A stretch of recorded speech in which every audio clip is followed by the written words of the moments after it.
तो हम स्टडी करने वाले हैं केपलर्स लॉ के बारे में। Kepler's law way given by great scientist Kepler. Kepler ऐसे तो बहुत पुराने साइंटिस्ट हैं, देखा जाए तो न्यूटन तो खुद एक पुराने साइंटिस्ट है, लेकिन उनका फिजिक्स पे इतना ज़्यादा इंपैक्ट है कि हम क्या बात करें उसकी। उसके पहले गैलीलियो आए थे, जिनको फादर ऑफ फिजिक्स बोला जाता है, क्योंकि he was perhaps the first scientist who has a significant impact on physics. उससे पहले के साइंटिस्ट हैं केपलर।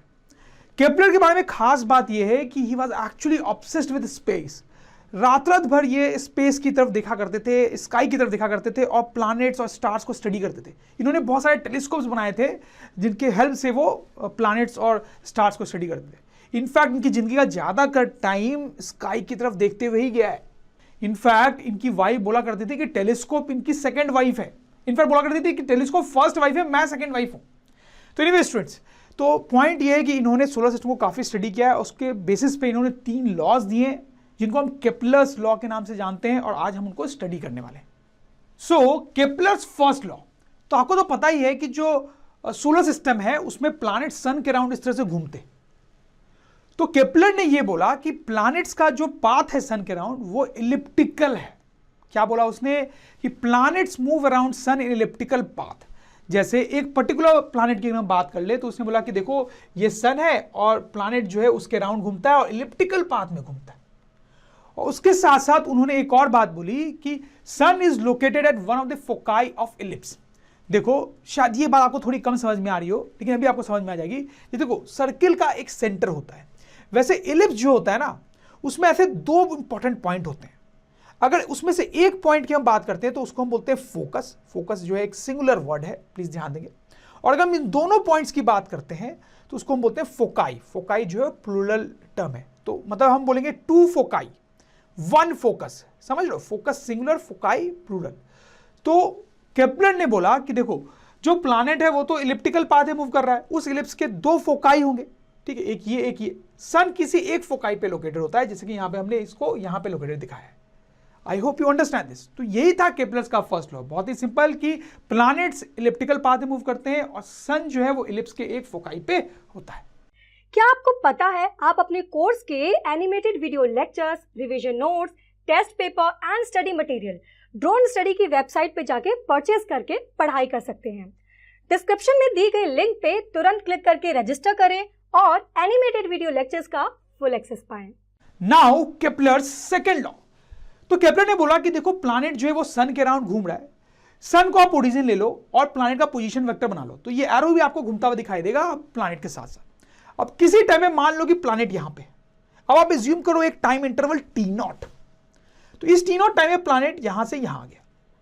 तो जब प्लैनेट यहां से यहां आ गया t0 टाइम में, तो उसके पोजीशन वेक्टर ने आप देखो एक एरिया स्वीप किया है जो यहां पे शेडेड है। सपोज करो उस एरिया को बोल लेते हैं A1, उसकी जो वैल्यू है।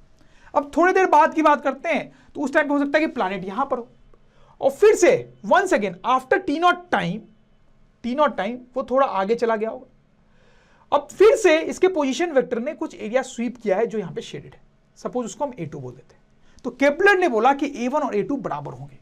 तो केपलर का कहना था कि इक्वल टाइम इंटरवल में जो प्लैनेट का पोजीशन वेक्टर है वो सेम एरिया स्वीप करता है, चाहे आप प्लैनेट की जर्नी कहीं पर भी देखो। जैसे सपोज करो किसी टाइम पे हो सकता है प्लैनेट यहां पर भी, तो फिर t0 टाइम बाद वो यहां आ गया होगा और उसके पोजीशन वेक्टर ने जो एरिया स्वीप किया है, जो शेडेड एरिया है यहां पे, अगर वो A3 है तो A1 equals to A2 will be equals to A3। I hope you understand this students. तो हम लिख सकते हैं यहां पे केपलर सेकंड लॉ क्या, कि position vector of a planet sweeps equal area and equal time interval. यहां पर आप एक और टर्म भी डिफाइन कर सकते हो जिसको बोलते हैं एरियल वेलोसिटी। क्या होता है areal velocity? Area swept divide by time. जैसे कि इस केस में लिख सकते हैं उसको A1 डिवाइड बाय t0। तो बड़ा सिंपल सा है सेकेंड लॉ भी। Now students time for Kepler's third law. तो आप देखें ये जो इलिप्स है उसमें ये जो लाइन है इसको बोलते हैं मेजर एक्सिस। इसकी परपेंडिकुलर बाइसेक्टर लाइन अगर हम इस तरह से बनाए तो उसको बोलते हैं माइनर एक्सिस।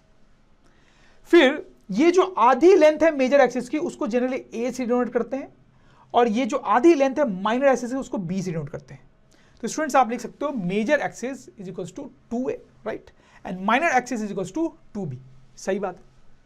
अब एक टर्म होता है यहां पे टाइम पीरियड, जिसको जनरली टी से डिनोट करते हैं। टाइम पीरियड क्या होता है आप समझ ही रहे होंगे कि वो टाइम है जिसमें एक प्लानेट एक रिवोल्यूशन कंप्लीट कर लेगा सन के। जैसे आप बताएं अर्थ के लिए टाइम पीरियड क्या होता है, ये आपको पता होगा, that is actually approximately 1 year 365 days. वैसे अलग अलग प्लैनेट्स के लिए अलग अलग हो सकता है, राइट। तो केप्लर्स थर्ड लॉ ये बोलता है कि T square for any planet is proportional to A cube. T क्या है, उसका टाइम पीरियड, एक रिवोल्यूशन करने का टाइम पीरियड, और ए क्या है वो भी मैंने आपको बताया, that is half of the major axis. अगर आप देखें तो जिसको सेमी मेजर एक्सिस ही बोलते हैं, ए इज सेमी मेजर एक्सिस, क्योंकि आधा है ना वो मेजर एक्सिस का, राइट। तो this is Kepler's third law. एक और चीज मैं आपको यहां पे बताना चाहता हूं, केप्लर के तीनों लॉ तो हमने पढ़ लिए हैं, लेकिन जो आपको कहीं कहीं पे काम आएगी, देखो प्लैनेट जब यहां पर है तो वो सन के क्लोजेस्ट है, और यहां पर जब है आप देख सकते हो तो वो सन के फारदेस्ट है। तो ये जो पोजीशन होती है प्लैनेट की, इसको बोलते हैं पेरीजी, और ये जो पोजीशन है इसको बोलते हैं एपोजी। ये आपको याद रखना चाहिए, कई बार कई जगह पे आपको इसकी जरूरत पड़ेगी। डियर स्टूडेंट्स, होप इस वीडियो से आपके कॉन्सेप्ट क्लियर हो गए होंगे। क्या आपको पता है आप अपने कोर्स के animated video lectures, revision notes, test paper and study material drone study की वेबसाइट पे जाके परचेज करके पढ़ाई कर सकते हैं। डिस्क्रिप्शन में दी गई लिंक पे तुरंत क्लिक करके रजिस्टर करें और एनिमेटेड वीडियो लेक्चर्स का फुल एक्सेस पाएं। और हाँ, हमारे चैनल को सब्सक्राइब करना ना भूलें।